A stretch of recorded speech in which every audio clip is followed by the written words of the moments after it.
ஆன்மீக சொந்தங்கள் அனைவருக்கும் அன்பான மாலை வணக்கம். இன்றைய பதிவில் நம்ம என்ன தெரிஞ்சுக்க போகிறோம் அப்படின்னா, கடனை அடைக்கிறதுக்கான எளிமையான பரிகார முறைகள் தாங்க பார்க்க போகிறோம். ஸோ கடன் இல்லாத ஒரு நபர் அப்படின்னு யாரும் இல்லை. உலகத்தில் இருக்கக்கூடிய எல்லா மனிதர்களுக்குமே ஏதாவது ஒரு வகையில் கடன் அப்படின்றது இருந்துட்டு தான் இருக்குது.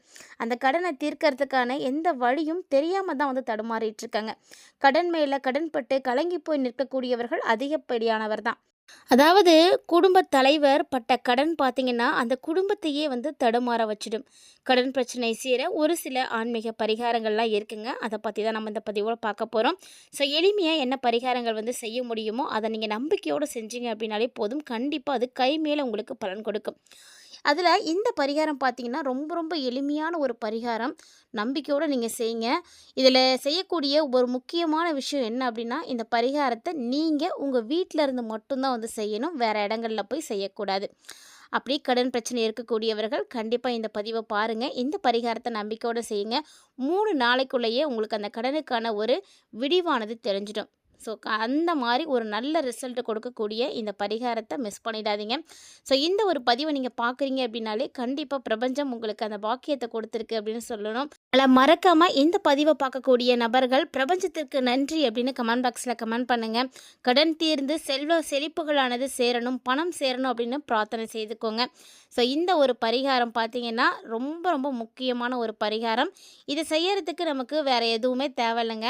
ராஜகனி, தேவக்கனி அப்படின்னு சொல்லக்கூடிய எலுமிச்சை பழம் இருந்தால் போதும் இந்த பரிகாரத்தை எளிமையாக செய்ய முடியும். ஸோ இந்த பரிகாரத்தை எப்படி செய்யலாம், என்ன மாதிரியான மாற்றங்கள் கிடைக்கும் அப்படின்றத பற்றியெல்லாம் தொடர்ந்து பார்க்கலாம். வீடியோக்குள்ளே போகிறதுக்கு முன்னாடி நீங்கள் இன்னும் நம்ம சேனலை சப்ஸ்கிரைப் பண்ணாமல் இருக்கீங்க அப்படின்னா மறக்காமல் சேனலை சப்ஸ்கிரைப் பண்ணிக்கோங்க. கூடவே பக்கத்தில் இருக்கிற பெல் சிம்பிளையும் கிளிக் பண்ணிக்கோங்க. அப்போ தான் நாங்கள் போடக்கூடிய வீடியோக்கள் எல்லாமே உங்களுக்கு நோட்டிஃபிகேஷன் உடனுக்குடன் வந்தடையும். நீங்களும் பார்த்து பயன்பெறலாம். வாங்க வீடியோக்குள்ளே போகலாம். ஒரு மனுஷன் நிம்மதியாக வாழணும், சந்தோஷமாக வாழணும் அப்படின்னா கண்டிப்பாக முதல்ல அவங்களுக்கு கடன் தொல்லை இருக்கவே கூடாது. ஒரு குடும்பத்தில் தோன்றக்கூடிய எல்லா விதமான பிரச்சனைகளுக்கும் அடிப்படையாக இருக்கக்கூடியது இந்த பணமும் பணம் சார்ந்த விஷயம்தான். இந்த பணம் அப்படின்றது சரியாக இருந்துச்சு அப்படின்னா கண்டிப்பாக உங்களுடைய குடும்பத்துக்கு எந்த பிரச்சனையும் இருக்காது, மகிழ்ச்சியாக இருக்க முடியும். அத்தகைய கடன் பிரச்சனையை தீர்க்க ஒரு எளிமையான பரிகாரத்தை தான் இந்த பதிவில் நம்ம பார்க்க போகிறோங்க. ஸோ கடன் தீரணும் அப்படின்னு நம்ம எத்தனையோ பரிகாரங்கள் செய்கிறோம். நிறைய பரிகாரங்களும் இருக்குது. ஆனால் எளிமையாக அதை செய்த உடனே நமக்கு பலன் கொடுக்கக்கூடிய பரிகாரத்தை பற்றி தான் நம்ம பார்க்க போகிறோம். ஏன்னா நிறைய பரிகாரங்கள் இருந்தாலுமே கூட அத்தனையும் உடனே நமக்கு பலன் கொடுத்துடும் அப்படின்னு சொல்ல முடியாது. இதுக்கு காரணம் என்னென்னா, மனுஷன் கடனில் அவதிப்படுறது அவனுடைய உள்வினை அப்படின்னு சொல்லுவாங்க. அதனால் ஒவ்வொருவருக்குமே பரிகாரம் அப்படிங்கிறது ஒவ்வொரு விதமாக தான் வேலை செய்யும். பொதுவாக எல்லாருமே இந்த பரிகாரத்தை செய்த விட முடியும் அப்படின்னு சொல்ல முடியாது. ஆனால் நம்ம இப்போ பார்க்கக்கூடிய பரிகாரம் பார்த்திங்கன்னா எல்லாருமே செய்யக்கூடியது. அதாவது மதம், இனம், மொழி, பாலினம் அப்படின்னு எந்த ஒரு வேறுபாடும் இல்லாமல் எல்லாராலையும் செய்யக்கூடிய ஒரு பரிகாரம் தான். எல்லா வேலையிலும் செய்யக்கூடிய ஒரு பரிகாரமும் கூட தான். இந்த ஒரு பரிகாரம் உங்களுக்கு அதிக பலன் கொடுக்கும் அப்படின்னு சொல்லலாம். கண்டிப்பாக கடன் பிரச்சனை தீர்க்கிறது மட்டும் இல்லைங்க, உங்களுடைய குடும்பத்தில் இருக்கக்கூடிய தேவையில்லாத எதிர்மறை ஆற்றல்களையும் நீக்கக்கூடிய ஒரு பரிகாரம் தான் இந்த பரிகாரம். ஸோ கடன் தீரணும் அப்படின்னா இந்த பரிகாரத்தை மறக்காமல் நீங்கள் சேவ் பண்ணி வச்சுக்கோங்க. ட்ரை பண்ணி பாருங்கள். இந்த பரிகாரத்தை நீங்கள் எந்த கிழமையில் வேணாலும் செய்யலாம், தப்பு கிடையாது. இதை காலையில் குளிக்கிறதுக்கு முன்னாடியே செஞ்சுடுங்க. இதுக்கு தேவை பார்த்திங்கன்னா ஒரே ஒரு எலுமிச்சை பழம் மட்டும்தான். ஒரு எலுமிச்சை பழமும் வெள்ளை நிறத்தில் இருக்கக்கூடிய ஒரு துணியும் தான். இந்த பரிகாரம் செய்யறதுக்கு வெள்ளை நிற துணியை உங்களுடைய வலது கையில் விரித்தவாறு வச்சுக்கோங்க. அதுக்கு மேலே எலுமிச்சை பழத்தை வைங்க. ஸோ அதுக்கப்புறம் பார்த்தீங்கன்னா இந்த இடது கையை வலது கை மேலே வச்சு அந்த பழத்தை அப்படியே மூடிடுங்க. இதில் முக்கியமாக நோட் பண்ண வேண்டிய விஷயம் என்னென்னா, அந்த பழம் எந்த விதமான புள்ளிகளும் இல்லாமல் இருக்கணும். நல்ல பழமாக பார்த்து வாங்கிக்கோங்க. ஒரு பழம் இருந்தால் போதும். ஸோ இப்போ பார்த்தீங்கன்னா அந்த பழத்தை உங்களுடைய கைகளில் வச்சுருப்பீங்க இல்லையா, உங்கள் கண்களை நல்லா மூடிக்கோங்க. உங்களுடைய குலதெய்வத்தை, இஷ்ட தெய்வத்தை மனசார பிரார்த்தனை செய்துக்கோங்க. குலதெய்வமாக இருந்தாலும் சரி, இஷ்ட தெய்வமாக இருந்தாலும் சரிங்க, ஏதாவது ஒரு தெய்வத்தை நீங்கள் மனசில் நினச்சிக்கிட்டு பிரார்த்தனை செய்துக்கோங்க. அப்போது அந்த பிரார்த்தனை செய்துட்டு இருக்கக்கூடிய நேரம் உங்களுடைய கற்பனை திறனானது அதிகமாக இருக்கணும். கடனெல்லாம் தீர்ந்து போய் உங்களுடைய குடும்பம் சந்தோஷமாக மகிழ்ச்சியாக இருக்கிறது மாதிரி நீங்கள் செய்துக்கோங்க. கற்பனை செய்துக்கோங்க. அந்த கற்பனை, அந்த கனவு நினைவாகணும் அப்படின்னு தான் நீங்கள் வேண்டிக்கணும். அதுக்கப்புறமா இதை மூட்டையாக அப்படியே கட்டி பூஜை அறையில் கொஞ்சம் நேரம் வச்சுடுங்க. ஸோ இந்த எலுமிச்சை கனியை அப்படியே பூஜை நேரத்தில் வச்சுட்டு கொஞ்சம் நேரம்க்கு அப்புறமா தான் அந்த எலுமிச்சை பழத்தை நம்ம எடுக்கணும். எடுத்துட்டு என்ன பண்ணுறீங்கன்னா 2ஆக நறுக்கிக்கோங்க. 2ஆ நறுக்குனீங்க இல்லையா? அந்த பழத்திலிருந்து ஒரு பாதிய மட்டும் நீங்க உங்களுடைய முகத்தில வந்து நல்லா வந்து தேய்ச்சுக்கோங்க. முகம் முழுக்க நல்லா தேய்ச்சதுக்கு அப்புறமா தலைக்கு குளிச்சுடுங்க. மீதி இன்னொரு 1/2 பழம் இருக்கும் பார்த்தீங்களா?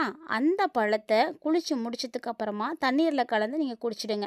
இந்த பரிகாரத்த நீங்க வாரத்துக்கு 1 முறை செய்தாலே போதும். கண்டிப்பாக நல்ல ஒரு பலன் பார்க்கலாங்க. அதாவது ஒரு சில பரிகாரங்கள நம்ம தொடர்ந்து செய்ய செய்ய உங்களுக்குள்ள இருக்கக்கூடிய எதிர்மறை எண்ணங்களை எல்லாத்தையுமே அது போக்கி கொடுத்துடும். அப்போ அந்த எதிர்மறை எண்ணம் வந்து வெளியில வந்து இருக்கக்கூடிய எதிர்மறை ஆற்றலையும் வந்து போக்கிடும். இப்போ பார்த்தீங்கன்னா, பணவரவிற்கான யோகம் வந்து கிடைக்கும். கடன் அடைக்கிறதுக்கான வழிகள் வந்து கிடைக்கும். வாய்ப்புகள் வந்து கிடைக்கும். இத நம்பிக்கை இருக்கக்கூடியவங்க மட்டும் செய்யுங்க. ஏன்னா, நம்பிக்கையோட செஞ்சீங்கன்னா மட்டும் தான் இது வந்து நல்ல பலன் கொடுக்கும். இல்ல அப்டின்னா, இதனால நீங்க எந்த விதமான பலனையும் வந்து அடைய முடியாது. அதாவது இந்த பரிகாரம் பார்த்தீங்கன்னா, பணப்பிரச்சனை இருக்கக்கூடியவங்க, கடன் தொல்லை, ஒருத்தர நம்பி பணம் கொடுத்து ஏமாந்து போயிருக்கீங்க, இல்லைனா நகை கொடுத்து ஏமாந்து போயிருப்பீங்க இல்லையா? அந்த மாரி பிரச்சனைகள்ல சிக்கியிருக்கக்கூடியவங்க கண்டிப்பா ட்ரை பண்ணுங்க. இந்த மாரி பிரச்சனை இருக்கக்கூடியவங்க தான் அதிகமான பேர் இருக்காங்க. கடன் பிரச்சனையில சிக்கி, அதிலிருந்து வெளிய வர எந்த வழியும் தெரியாம சிக்கி தவிக்கக்கூடியவங்க ஏராளமானோர் அப்படின்னு சொல்லலாம். அதாவது உழைப்பு, நம்பிக்கை, முயற்சி இதோடு சேர்த்து நம்ம செய்யக்கூடிய ஆன்மீக ரீதியான பரிகாரங்கள் பார்த்திங்கன்னா, நமக்கு கண்டிப்பாக வந்து கை கொடுக்கும். அதனால தான் யாருமே வந்து நமக்கு உதவிக்கு வரல, எல்லாருமே வந்து கைவிட்டாலுமே கூட இறைவன் மேலே நம்பிக்கை வைக்கிறோம். அந்த இறை சக்தி மூலமாக நமக்கு அந்த நம்பிக்கை பலிதமாகும் அப்படின்ற ஒரு நம்பிக்கையில தான் நம்ம ஒவ்வொரு விஷயங்களையும் செய்துட்ருக்கோம். அப்படி பார்க்கும் பொழுது இந்த பரிகாரங்கள் அப்படின்றது ஆன்மீக ரீதியாக செய்யக்கூடியது. இந்த மாதிரி சின்ன சின்ன எளிமையான பரிகாரங்களை நீங்கள் செஞ்சீங்க அப்படின்னாலே போதும்.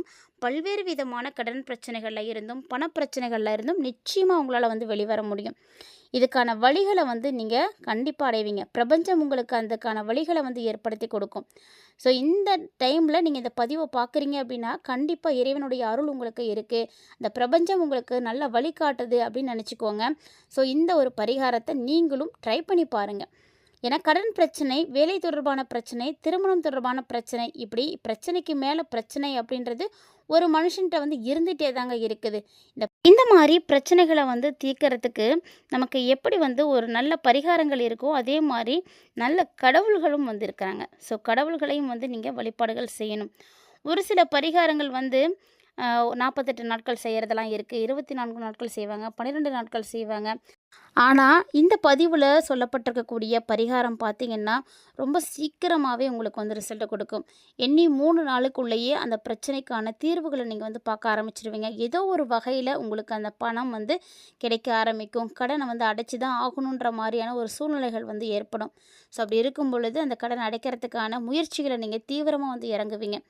இந்த மாதிரி நம்மக்கிட்ட இருக்கக்கூடிய நம்மளுடைய வீட்டில் இருக்கக்கூடிய எதிர்மறையான ஆற்றல்கள் எல்லாம் வெளியே போயிடுச்சு, நேர்மறையான எண்ணங்கள் வந்து உள்ளே வருது அப்படிங்கும் பொழுது கண்டிப்பாக அந்த வீட்டில் பிரச்சனை இருக்காது.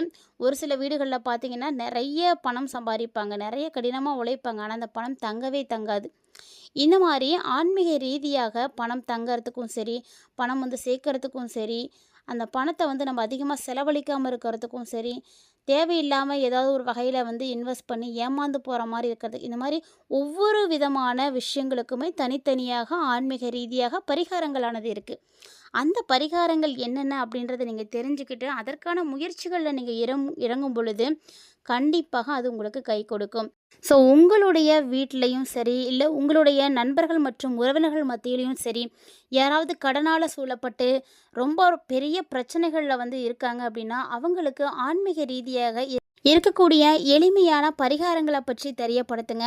அந்த பரிகாரத்தை செய்யறதுக்கான நேரங்களையும் வழிகளையும் அவங்களுக்கு ஏற்படுத்தி கொடுங்க. அதுக்காக தான் இந்த மாதிரியான ஆன்மீக ரீதியான பதிவுகளை அவங்களோட வந்து ஷேர் பண்ணி விட சொல்கிறோம். அவங்க கண்ணில் படும் பொழுது கண்டிப்பாக அதை நம்ம செய்யணும் அப்படின்ற ஒரு எண்ணம் அவங்களுக்கு உருவாகும். யார் ஒருத்தருக்கு அந்த ஒரு பரிகாரத்தை பார்த்த உடனே செய்து பார்க்கணுன்ற எண்ணம் வருதோ அப்போவே அவங்களுக்கு ஒரு நல்ல வழியானது பிறந்துடுச்சு அப்படின்னு தான் அர்த்தம். இந்த பதிவை பார்க்கக்கூடிய நேயர்களாகிய நீங்கள் கண்டிப்பாக இந்த எளிமையான பரிகாரத்தை செய்து பார்ப்பீங்கன்னு நினைக்கிறேன். உங்களுக்கு இந்த பதிவில் பார்த்துருக்கக்கூடிய தகவல்கள் எல்லாமே பிடிச்சிருக்கு, இந்த பரிகாரம் ரொம்ப யூஸ்ஃபுல்லாக இருக்குது அப்படின்னு நீங்கள் நினச்சிங்கன்னா மறக்காமல் ட்ரை பண்ணி பாருங்கள்.